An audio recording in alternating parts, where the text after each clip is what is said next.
Hello, good evening, all of you. So, before we start, any query? Am I audible? Okay. So, no query. So, we will be continuing with WTO.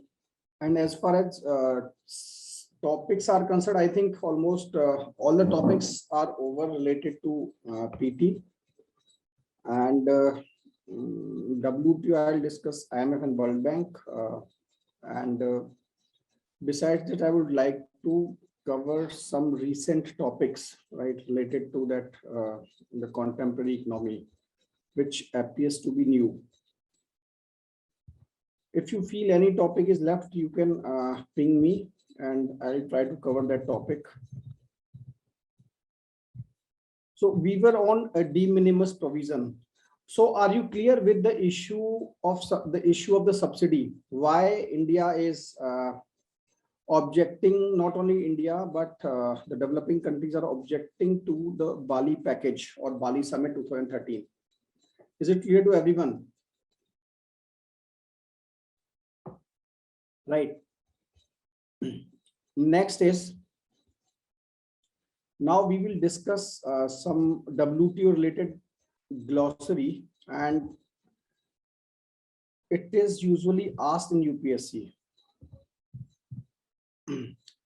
National treatment. To understand the concept of the national treatment, the best example to understand is, for example, many times you might have heard from the politicians, and the people are always talking about that we should prohibited Chinese products, right? We should prohibit Chinese product. These things should not be allowed to sell in the market. Now, have you ever think about that? Why, despite so much of confrontation, despite so much of opposition at the local level, still we are purchasing Chinese products, the most prominently mobiles, and if you talk that the Ganesha and Diwali is approaching, you will find that we are purchasing Ganesha, and that lightning is everything from China. So what is the reason, right? That we are, despite so much of opposition, despite so much of lip service that we should oppose Chinese product, this and that, still we are purchasing, and all these things are there in the Indian market. The reason is national treatment, right? National treatment means, it says that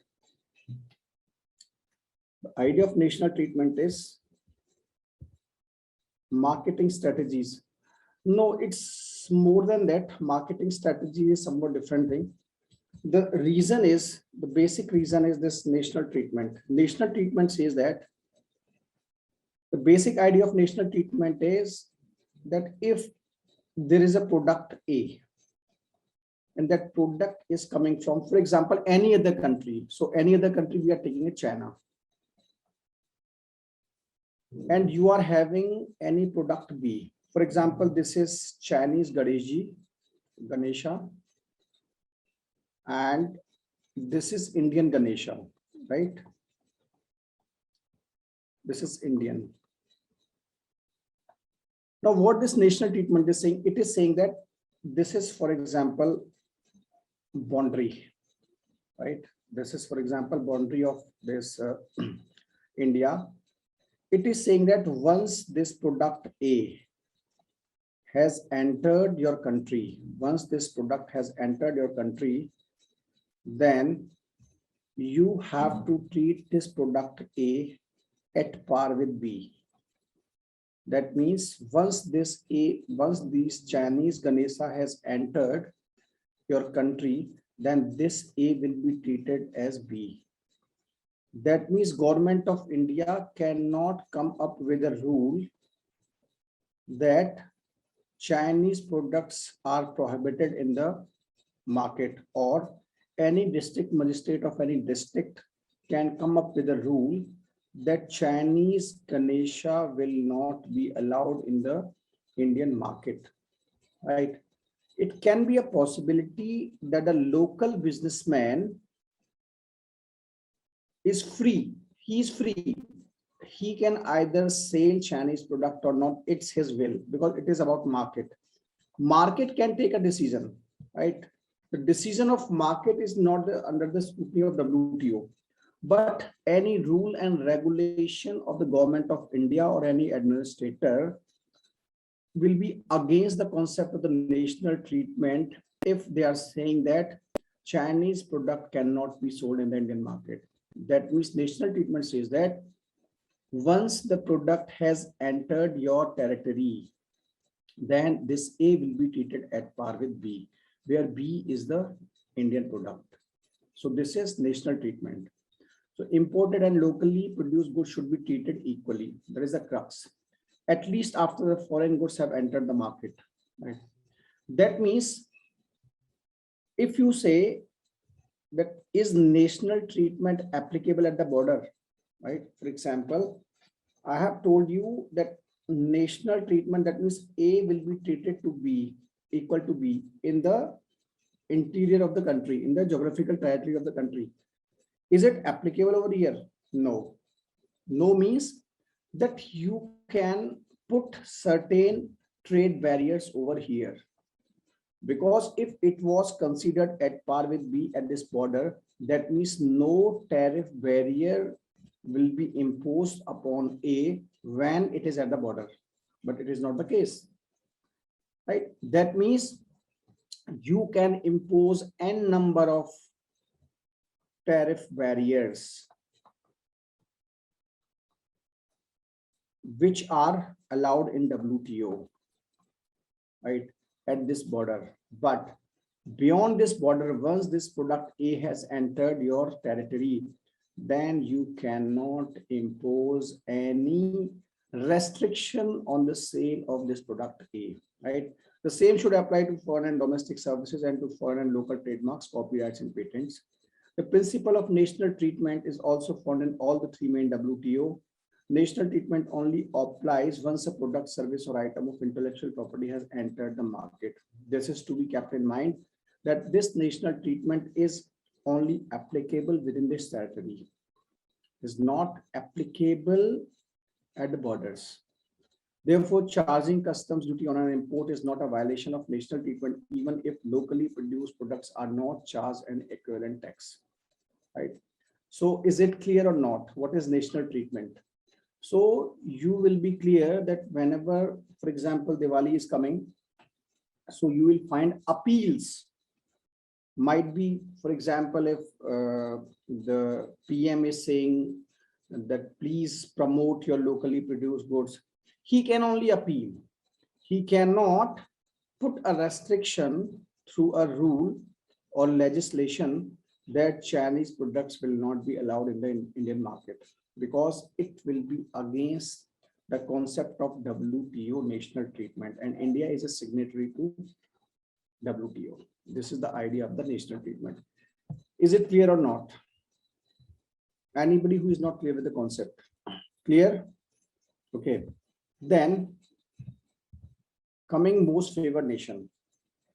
The idea of most favored nation is, it is saying that it is basically telling you the economic relationship between the countries, and the countries are basically the members of WTO. It is defining the economic relationship between the countries who are members of the WTO, how they should treat each other, right? So it is saying that if there is country A, right, and this country is having certain relations, and these relations are basically guided by certain rules and regulations X. The relationship of country A with B are regulated by this X. Then if you want to know that what will be the relationship between A and C, if C is also a member of WTO, right? Then it says that relationship of A and C will be controlled by rules and regulation X.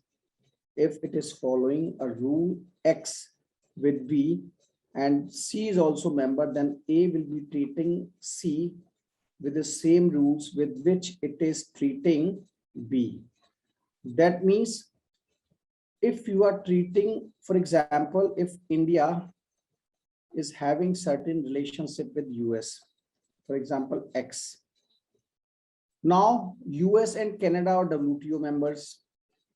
And if you ask that what will be the relationship between India and Canada, then X will define the relationship between India and Canada.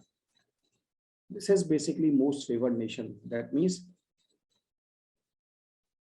the relationship between country A and a third country, or for example, if country A, if India is treating US with certain regulations or facilitations, then it should also treat other third country with the same regulation, with the same facilitation.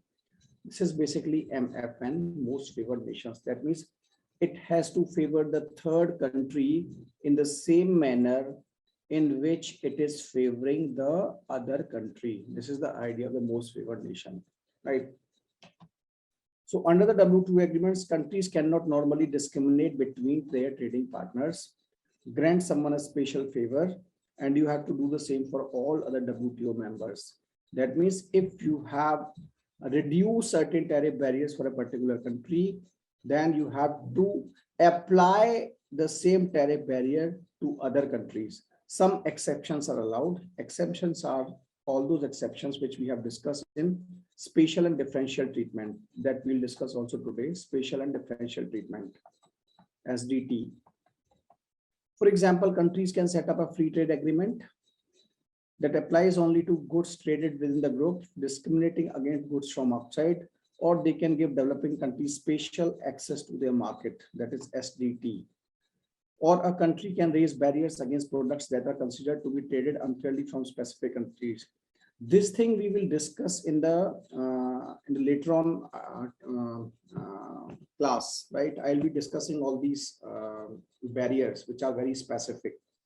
And in services, countries are allowed in limited circumstances to discriminate, but the agreements only permit these exceptions under strict conditions. In general, MFN means that every time a country lowers a trade barrier or opens up a market, it has to do so for the same goods or services from all its trading partners, whether rich or poor, weak or strong, right? I think it is clear.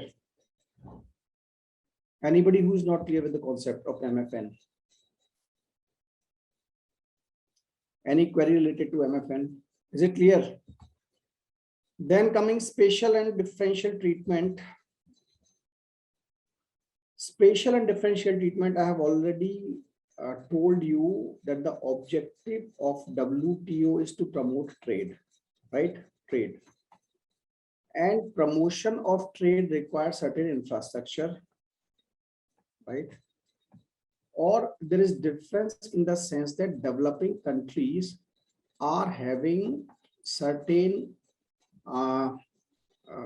they are compared in comparison to developed countries, they are having less infrastructure, right? Or they are having less competencies. That means they are, in comparison to developed countries, developing countries are having less competency to fight, to compete with the global trade from the developed countries. That's why there are certain flexibilities, right? Certain flexibilities to the developing countries. Or if you talk about least developing countries, these countries are provided with n number of flexibilities in terms of accessibility to market. For example, I'll give you an example that have you heard that Bangladeshi exports to US, textile exports has increased substantially. Any idea? Bangladeshi exports of these apparel or these so-called clothes has increased substantially to the West. Have you heard that? Any idea?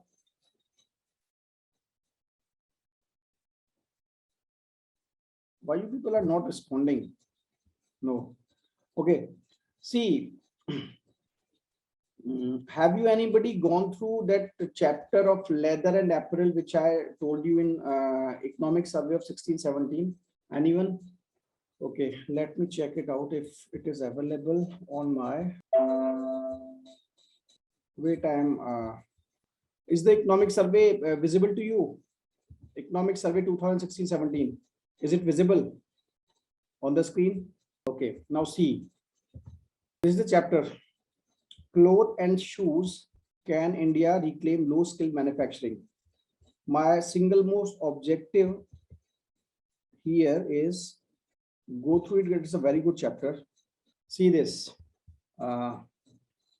If you see this, this is tariff faced by Indian apparel exports, right? That means this is basically telling you what are the tariffs, right? Relative tariffs faced by different countries. If the import is coming from Bangladesh and it is going to European Union, then Bangladeshi product is only having zero import duty, zero tariff barrier. And it is the same case in Canada. That means if any product, if Bangladeshi product is going to Canada, then it is facing 0% tariff barrier, right? While if we talk about India, if Indian imports are going to European Union, then they are facing tariff barrier of 9.1. And if you see this is Canada, in Canada, India is facing 16.5, right?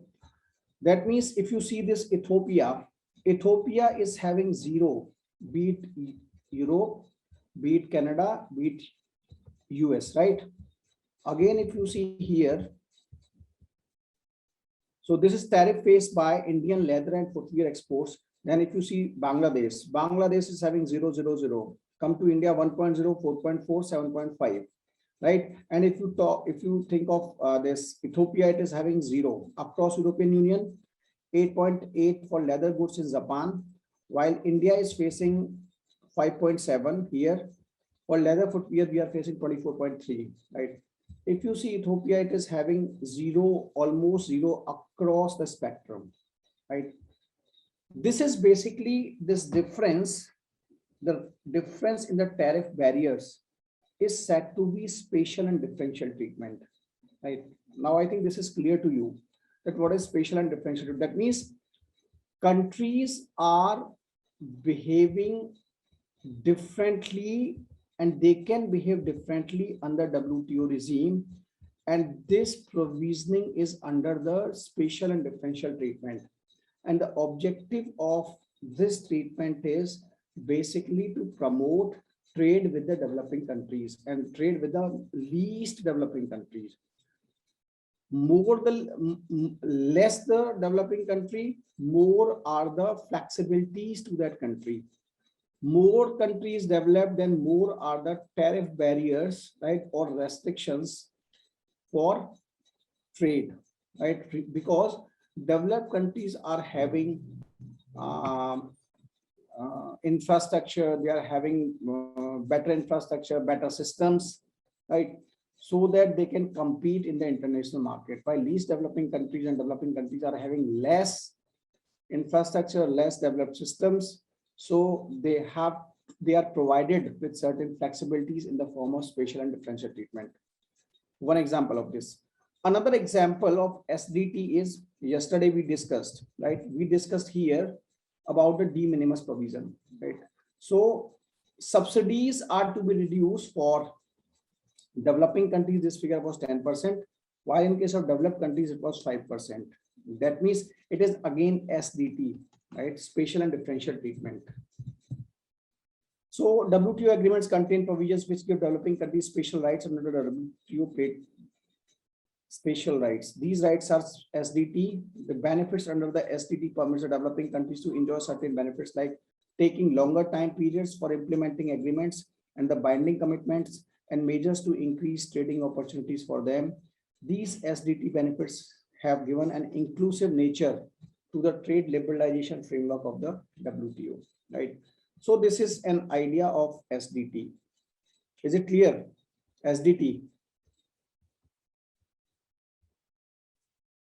Can we consider SDT on comparative advantage? Comparative advantage in the sense that they are having more leverage. In the sense that, for example, if you, as I discussed with you, that Bangladesh, the exports from the Bangladesh has increased to the developed countries in comparison to India. The story goes like this.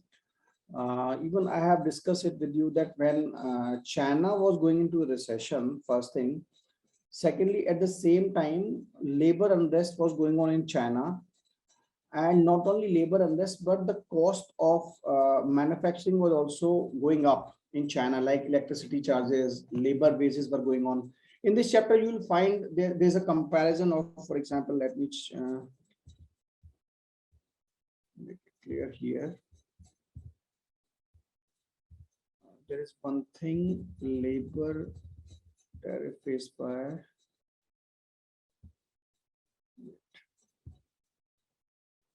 It's a very good chapter. I have told you about 3 chapters. Please go through these 3 chapters of this economic survey. These are very good chapters. Wait, in this now they are talking about labor rates. See, this is the minimum wages for semi-skilled workers, right? So here, if you see that in China, the labor wages is monthly wages are 250 to 300 US dollar per month. And if you talk about India, it is as cheaper as 81 rupees, right? It is almost 3 to 4 times in China, right? That means the labor wages in China are comparatively very costlier. And secondly, not only labor wages, but electricity charges and other things were getting costlier. So at that time, what was happening, that everybody was talking about that it is basically the Indian movement, right? It is basically the Indian movement. But history is the proof that Indian movement was no more Indian movement, because the countries, the developing countries like Bangladesh, Vietnam, Myanmar, all these countries realized that movement, and most of the companies were shifted to these countries, and new manufacturing hubs are being created in those countries, right? And again, after the corona, it is again it is more about this sloganeering. I find it sloganeering that under the Make in India, everybody is saying that companies are shifting to India. But let's see in the coming years. Yes, some manufacturing companies are shifting to India, like for this electronics. But if you talk about auto, recently Ford has exited from Indian market. So again, it is to be seen, right? So this is basically SDT has a critical role in this. So this SDT also plays a very important, very critical role in promoting exports from Bangladesh or other developing countries, or least developing countries. And it is one of the reasons why per capita income in Bangladesh has increased recently. And it is one of the most reason for women empowerment in Bangladesh, right? The benefits under the SDT permits the developing countries to enjoy certain benefits like taking longer time periods for implementing. This is over, right? Special safeguard mechanism. Special safeguard mechanism are basically, we'll discuss them in detail. Actually, what I was telling you, that certain tariff barrier I'll be discussing. Actually, what happens that there are certain facilities provided to check the imports, right? That we'll be discussing later on. And this SSM, this special safeguard mechanism, is a name given to, it is a protection measure allowed for developing countries to take contingency restrictions against agriculture imports that are causing injuries to domestic farmers. If such special measures are taken by developing countries to check the agricultural imports, right? Now, one thing you should be very clear that this glossary we are talking about, it is not, now we are out of AOA, right? Until this point, we were discussing AOA, right? So now this national treatment applies to all, MFN applies to all. This is again generalistic term. SDT is again generalistic term.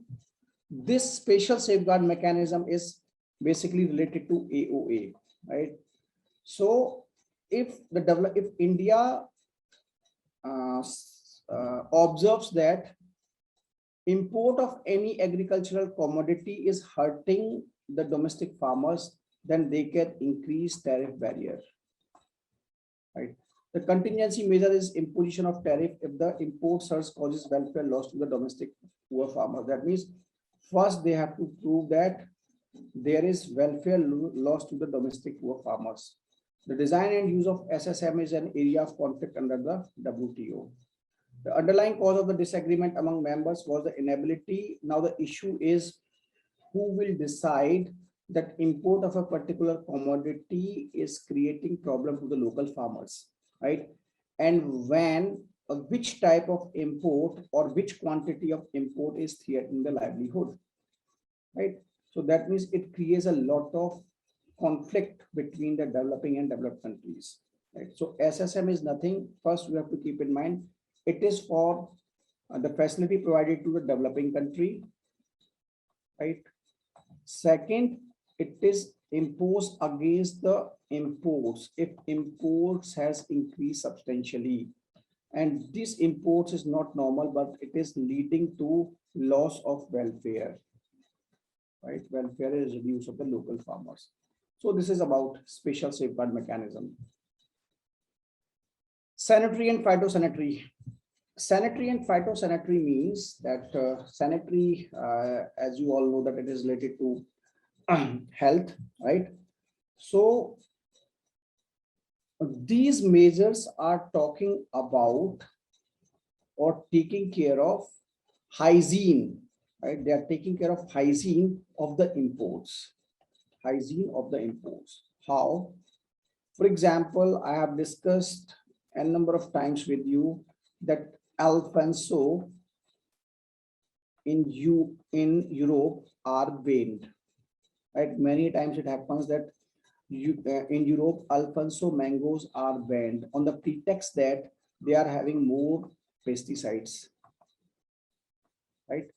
Many times it has been observed that products from Shivakashi, that is in Tamil Nadu, which are producing the crackers, they are being banned in certain countries on the pretext that they are using child labor,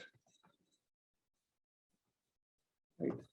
So when we were discussing about what type of trade barriers are there, anybody? Type of trade barriers.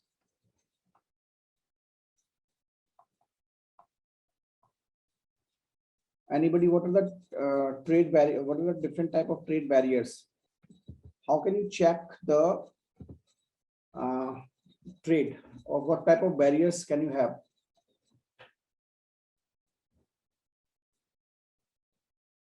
Any idea? I think I have discussed this in trade part, if I'm not wrong. No idea. What are the tariff barriers? Oh, sorry, trade barriers. Anyone? Are you okay? Okay. So if we talk about trade barrier, there are two types of trade barriers. One is tariff barrier and other is non-tariff.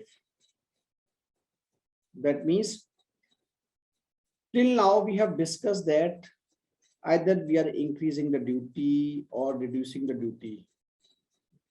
That means this is quantitative aspect, right? You are restricting or you are changing, you are increasing the barrier by increasing the duties. On the other hand, non-tariff means you are restricting the trade, or you are checking, you are imposing restrictions on the trade based upon quality, right? This is quality, while this is about the duties. So if you are restricting the import of this mango because there's more pesticide, you didn't check the import of the mango by increasing the barrier. Rather, you disallowed the import of mangoes on the pretext that it is having more pesticide. This is qualitative aspect, quality. While here, it was about increasing the barriers. Whatever we have discussed till now, it was about increasing the barriers, increasing the duties. It is tariff. This is non-tariff. That is quality, non-tariff, right? So SPS is basically non-tariff barrier, which is talking about hygiene, quality aspect of the this product, right? Agricultural product. So is it clear or not? SPS is clear or not?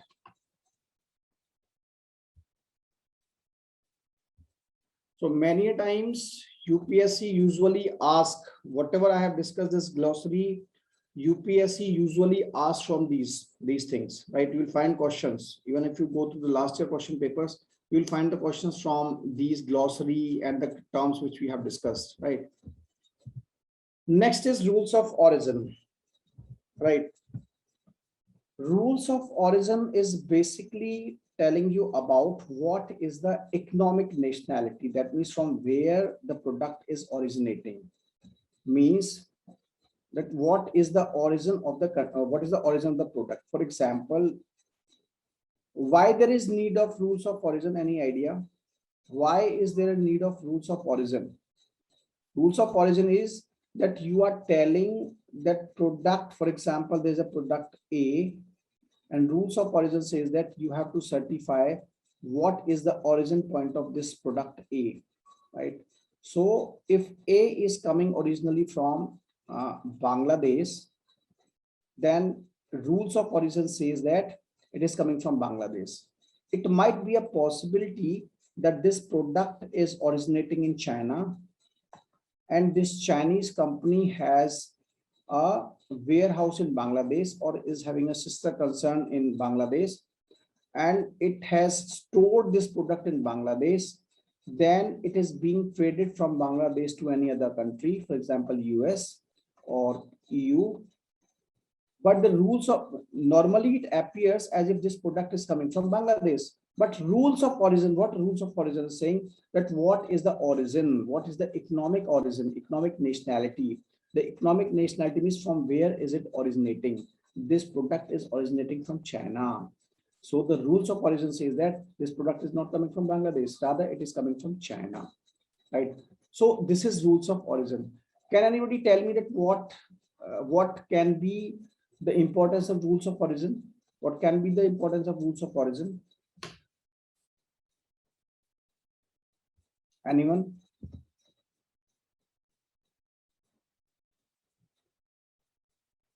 What is the importance of rules of origin?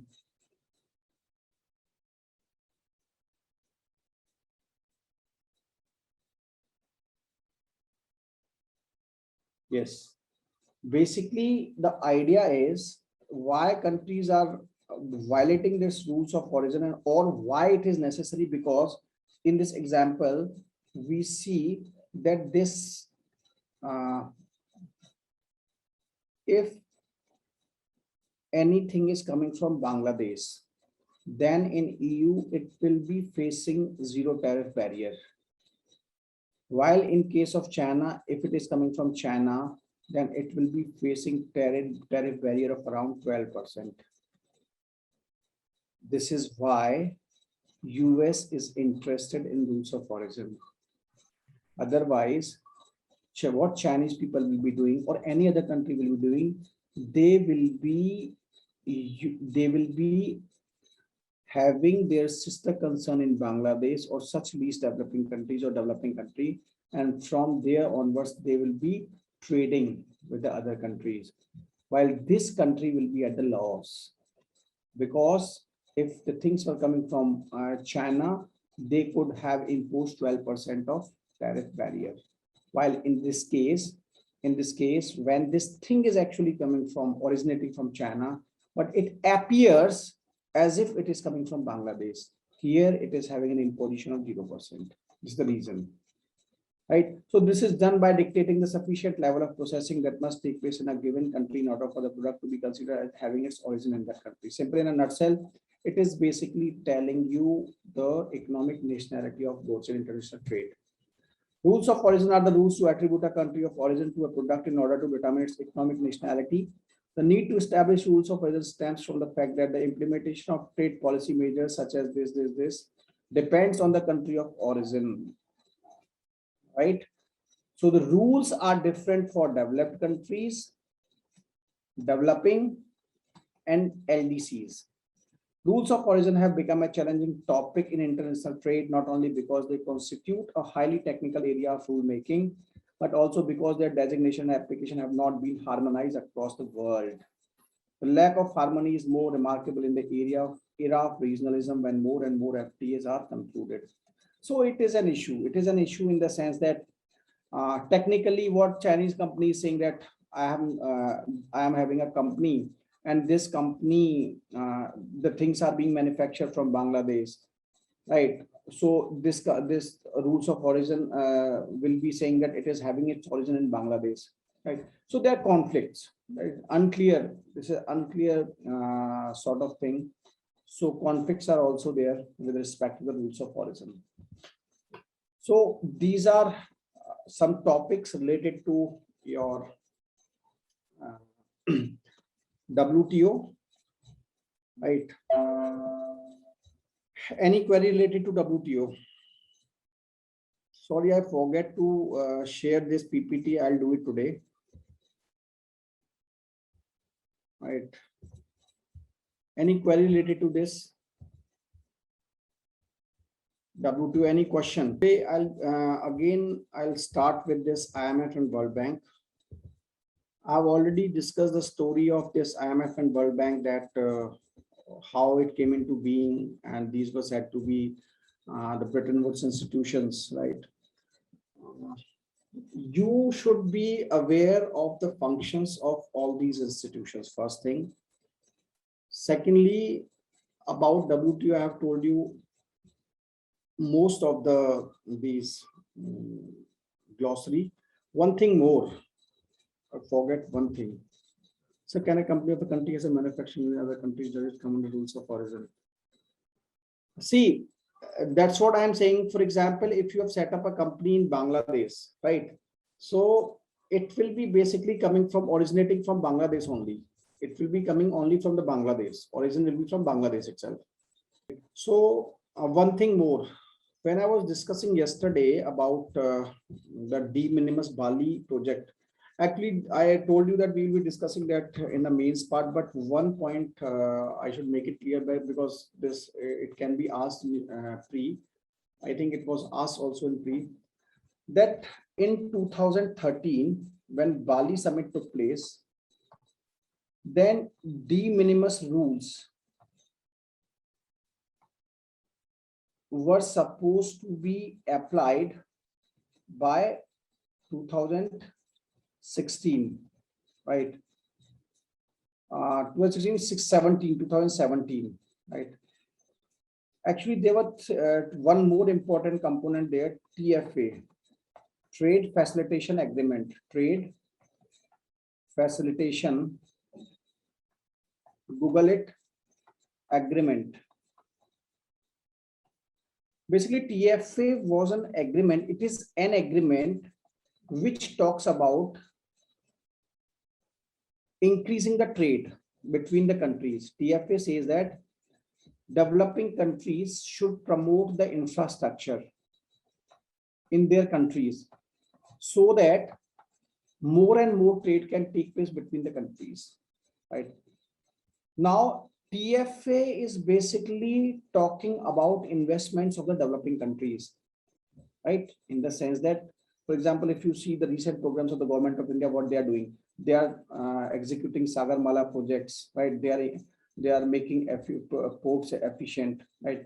TFA is basically about all those things. They are saying that develop the infrastructure at the ports, develop your highways, increase your computerization at the ports, right? Increase the turnaround time at the ports, because all these things are leading to inefficiency in the trade.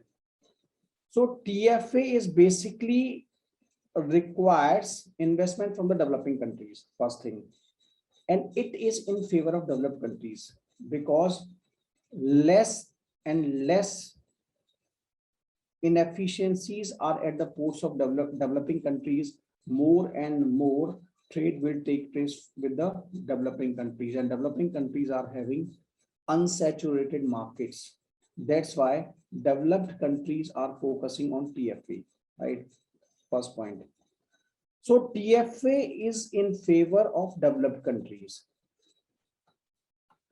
While this de minimis program, if developing countries sign to it, then they will be compelled to stop their subsidies. That means developing countries are in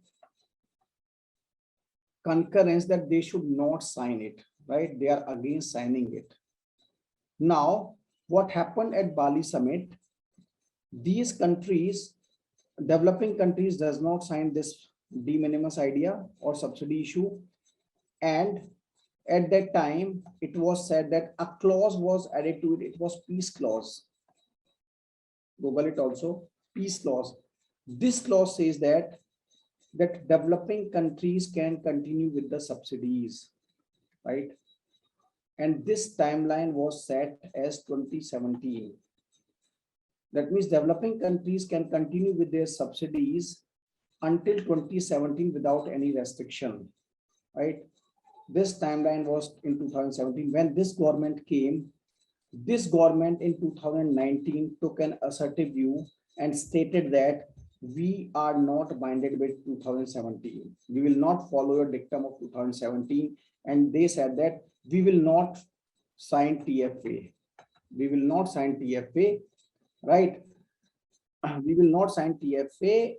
And in this subsidy, they said that TFA is not linked to de minimis part, right? They have delinked this TFA to de minimis and said that this 2017 is now for infinite, right? There is no time limit on this subsidy part, and still debates are going on for this subsidy part, and the countries, especially developing countries, are opposing the stand of the developed countries. So this is the idea of peace clause. This is TFA, right? And as of now, the status of India is India has signed trade facilitation agreement. India has signed trade facilitation agreement, but it has not signed this de minimis part, right? Because the moment it signed de minimis this agreement, then India has to stop all its subsidies. So if you see the present confrontation between the government and the farmers, what government is doing? Government is planning to reduce all its subsidies. So this is basically a preparation for this agreement, right? Because even if you follows 2020 rates, because we are saying that 10% of the agreement says 1986 rates, right? 1986, 88. Even if they follow this 2021 rates, then the subsidies provided by Indian government is comparatively higher, right? That's why you will find that government of India is reducing the subsidies, and this is basically a preface to accept this agreement. And this is why the debate is all about. Now you will be clear with the debate which is going on across the country. Is it clear or not? Is it clear the concept of peace clause, the concept of TFA, the concept of this, what is this complex situation all about? And everything is having its origin from the international platform, and in this case, WTO. Here in TFA is developing country trying to improve the facilitate development, or is it developed country helping them? See, as I told you in the opening remark of TFA, that it is the developed countries which are more interested in TFA, but developing country is being forced, right, in TFA, though it is also in the favor of the developing countries, right, in the sense that the efficiency is increasing. But on the other hand, it requires a lot of investment. It requires a lot of investment. That is an issue, right? So they are forced to invest. Developing countries are forced to invest, despite the fact that they are not having investments. Despite that fact, they have to invest. The reason for that is that TFA says that you have to promote the infrastructure, you have to promote the investment to facilitate the trade, right? And developed countries are not helping India. Why they will help to help the developing countries? It can be a case that some projects might be done in collaboration with developed countries, or might be in collaboration with WTO, or might be with any international agency. That is a different story, right? For example, if you see national highways are being funded, right, by these international banks. For example, Japan is also giving you a lot of funds at cheaper rates. That is a different story. But normally they are not helping. They can say that we will execute this project and that project, but it's not about the free lunches, right? I think it's clear. Any issue related to this WTO, peace clause, subsidy, TFA?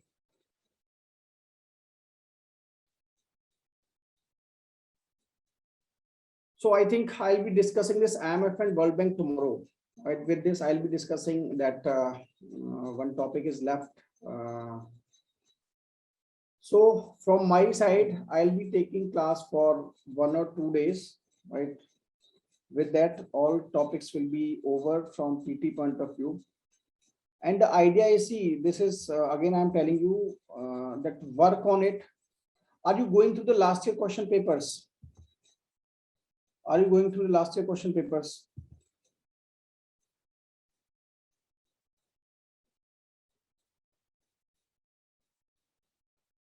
Peace clause. See, peace clause is saying that I told you what happened.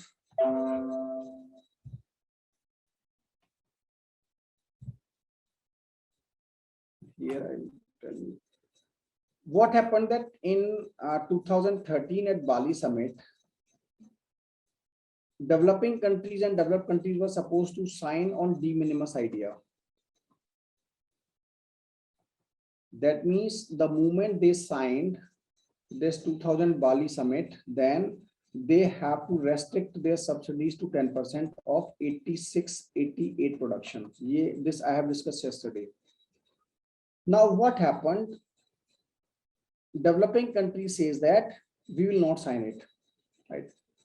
Then both the developed and the developing countries came to a consensus that, okay, don't worry, you are not forced to sign. You are not forced to sign until 2017, right? So this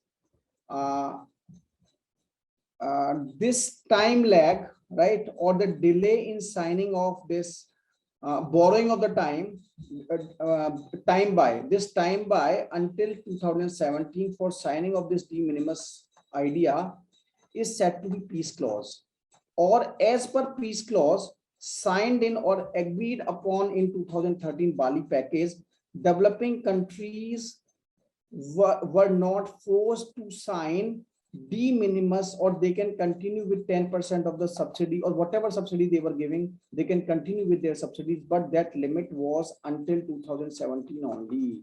After 2017, the developing countries were supposed to follow or sign this de minimis agreement.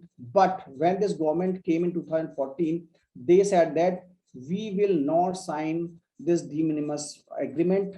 And then the government become assertive, and these developing countries became assertive under India and China. They become more assertive, and in peace clause they have a change. This 2017 is now with infinite. It is not having any date. Now peace clause says that until and unless an agreement is signed between the developed and developing countries, this 2017 limit is not there. That means it can continue for as long as possible, for infinite. This is the idea. Is it clear now? Clear, okay. So we will be discussing tomorrow IMF, World Bank, and this some related taxes related issue at the borders, right? Thank you very much.